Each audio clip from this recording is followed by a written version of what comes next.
கல்வியை அழிப்பதே பிரதமர் மோடிதான் என்று மக்களவை எதிர்க்கட்சித் தலைவர் ராகுல் காந்தி கடுமையாக விமர்சித்துள்ளார்.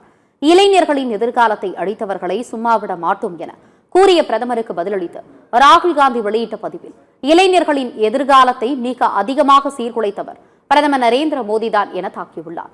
கல்வி அமைப்பை அழிக்க துணிந்தவர்களை பிரதமர் மோடி ஊக்குவித்ததாகவும், மாணவர்களை தாக்கியவர்கள் மீது நடவடிக்கை எடுக்க வேண்டும் என்றும் வலியுறுத்தியுள்ளார். இளைஞர்களின் எதிர்காலத்தை சீர்குலைத்ததற்காக பிரதமர் நரேந்திர மோடி மன்னிப்பு கேட்க வேண்டும் என ராகுல் காந்தி தெரிவித்துள்ளார். விரைவு நீதிமன்றங்களை ஏற்க மாட்டோம் என்று பிரதமர் நரேந்திர மோடியின் அறிவிப்பை கரப்பான்பூச்சி ஜனதா கட்சி மறுப்பு தெரிவித்துள்ளது.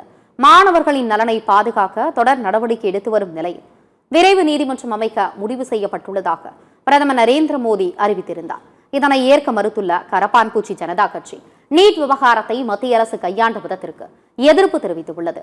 நீட் முறைகேடு விவகாரத்தில் மத்திய கல்வி அமைச்சர் தர்மேந்திர பிரதான் பதவி விலக வேண்டும் என திட்டவட்டமாக தெரிவித்துள்ளது.